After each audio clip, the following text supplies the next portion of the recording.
Hey gang, it's been a while since I've recorded stuff. I'll be completely honest, I felt a little despondent with this whole channel. Sometimes you lose focus and you start to be motivated by the metrics, and the metrics have not been very pretty. Less and less people seem to be interested in this channel, and that is what it is, I guess. I had a guy in India helping me post and do thumbnails, and I've recently told him, look, sorry, I can't invest any money into this channel if it's been doing this poorly. So a bit of recalibration, realizing that, you know, this is a great storybook for my family to look back on and see the work that we've done. But I wanted to just let you know what's been going on. If I'm seeming a little out of breath, seeming a little tired looking, that's correct. I had another bad accident on the farm. I've had two bad accidents, I guess. One of them was the nail through the foot. I broke a rib on Gambier back in the summer, or two ribs. But this one was almost life and death. And so I'm going to try and talk it through without getting emotional. I've kind of processed it quite a bit, and I'm on the mend. You can see on my hat here, all these splatters, that's my blood. So I'll tell you the story. This is an auger that I just purchased because the tractor needs to go through some repairs. And it's been all cleaned up by a good friend that came and donated their time. But long and the short of it was, I was digging some holes on Thanksgiving weekend with my son down on the property. I wanted to extend the, I'm out of breath because I broke 9 ribs, I'll tell you that off the bat. I wanted to extend the fence for the goats, and we were digging the holes, everything was going great, and the last hole was right against an existing fence. And that fence was made up of wire and fishing net. Now, hindsight is 20/20. I'll never do this again. I'll show you the fishing net. So this is the fishing net that was against it, the exact piece. And what happened was the auger started spinning. I was standing tight against the fence to kind of put it in the right spot. And it, in seconds, grabbed the net, which grabbed my boot, which then grabbed my, as far as I can remember, grabbed my arm.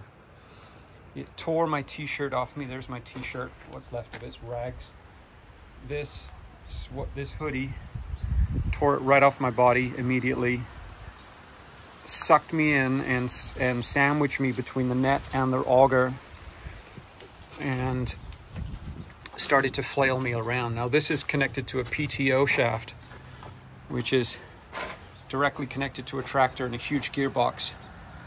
So I was not a threat to this at all. It just kept on going. And this box here is kind of sharp metal. And this has all been bent back into shape, and there was blood and bits of my skin that looked like beef jerky stuck to it. Someone came and cleaned it up for me. This tore into my arm like you wouldn't believe. I'll show you some pictures from the hospital. It's pretty gory. And I thought it was lights out. My son was sitting in the tractor, and I remember seeing his face, absolute terror, watching his father be torn apart by this machine, like a meat grinder. And I remember in those seconds that happened, when this happened, remembering feeling completely helpless and at the mercy of my son. And, you know, some people freeze when it's a traumatic event. They don't know what to do. Gabe had the wherewithal to push the clutch down and disengage the PTO, but that must have taken 2 or 3 seconds, and they were the longest 2 or 3 seconds of my life. I did feel like a sense of peace come over me,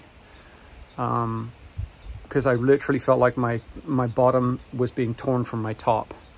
I thought I was being cut in two, and I was like, this is it. I can't believe I'm going to go this way, but this is the end.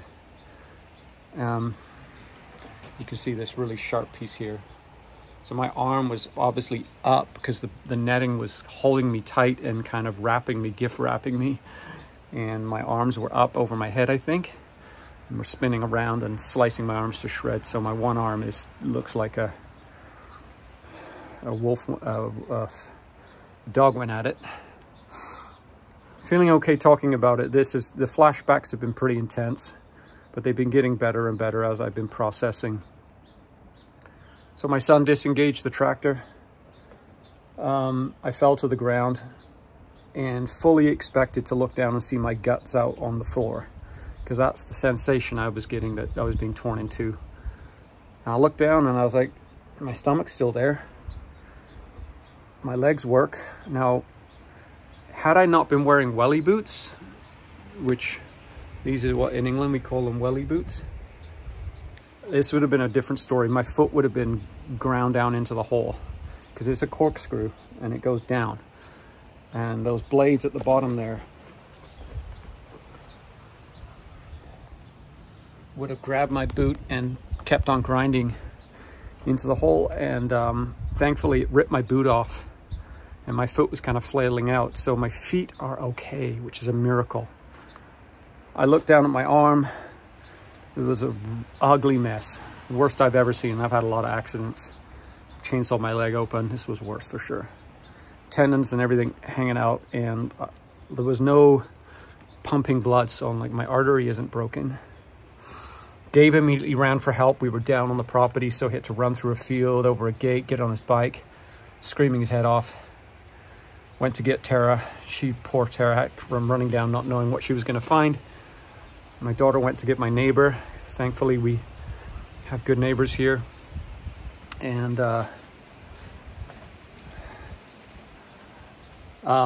he drove me into hospital, which was the longest drive of my life as well. Now I do want to say that I have nothing but great things to say about the Courtney emergency. And I got to prop my arm up here. And the Campbell River, whatever you call it, stitch-up unit. Drove me into hospital. I was like, don't triage me, please don't triage me. I was in so much pain. They took me in straight through, gave me fentanyl of all things, which calmed me down. CT scan came out. They told me you got 9 broken ribs, and obviously the lacerations all over your arm. They said they found a plastic surgeon that's on call in Campbell River. They put me into an ambulance, high-speed drove me to Campbell River, which is an hour away, 45 minutes to an hour. Surgeon there was like, you know, I looked at the CT scan, you've got nerve damage and tendon damage, but because I'm a plastic surgeon, I can fix that. You'll have full use of your hand. So I went under the knife. And then by about midnight, this happened around 2 o'clock, I guess. No, 12. By about midnight, I was in a hospital bed, all stitched up. And 2 days in hospital and then back home. And here I am, living to tell the tale of just a freak mistake that could have happened. I wasn't in a rush. Yeah, if I'd seen this happen before, I wouldn't go close to the fence. I would have put plywood against the fence. But it's just one of those things that happened, and it's happened in seconds.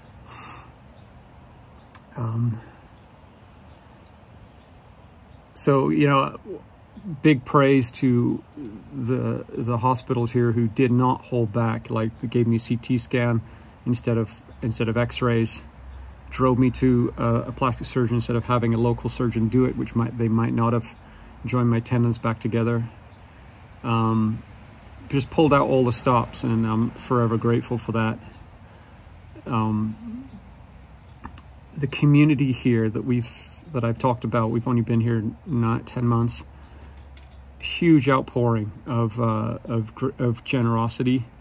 I've had someone come here and blow out my my sprinkler lines for me because he's like, I'm in the neighborhood, I came to do it for free. And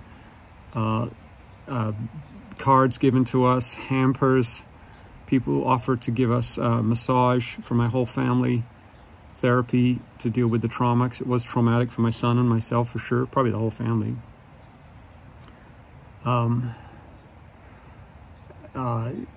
Just tons of love, and I'm not sure we would have got that from our neighbors. In, you know, like already we had a neighbor that I knew would come in here, and he drove me to hospital, sat with me in emergency, called me the next day, came over, like, you know, just really, really grateful for that.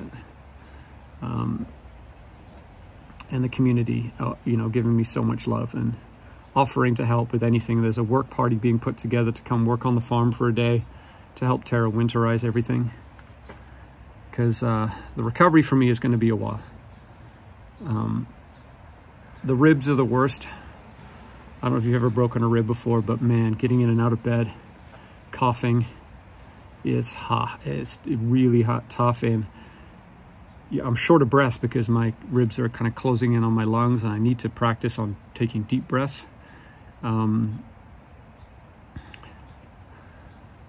The arm is starting to throb now at night, and night times are just rough because I can't move an inch, can't roll over. And sorry, I'm feeling a sneeze coming on. Got to get rid of that. Yeah. So here we are. I'm gonna have to be patient. It's probably gonna be a month or so before I can kind of maneuver better. I'm grateful that my son had the wherewithal to disengage the tractor. And yeah, I'm grateful for my life, for all my fingers that are gonna work. They're kind of stiff right now and bloated, but a lot to be thankful for. This could have been way, way worse. Anyone that saw the pictures or came down and looked at the tractor, saw my arm, were amazed, because it could have been way worse. Had my jugular been cut, goodness knows, it was a half-hour drive into the hospital. I would have lost a lot of blood. Could have gone into, I don't know, but it didn't happen, right? I'll show you something kind of interesting, funny, not funny. This is the hoodie I was wearing. It got completely ripped off my body. Look what it says at the bottom. Death comes a-rippin'. It's an old snowboard brand, The Source. I'm gonna keep this because it's gonna remind me of how lucky I was and remind me to be safe and to slow down whenever I'm rushing. Not that I was rushing in this occasion, but yeah. That is that, folks. Be careful when you're drilling holes.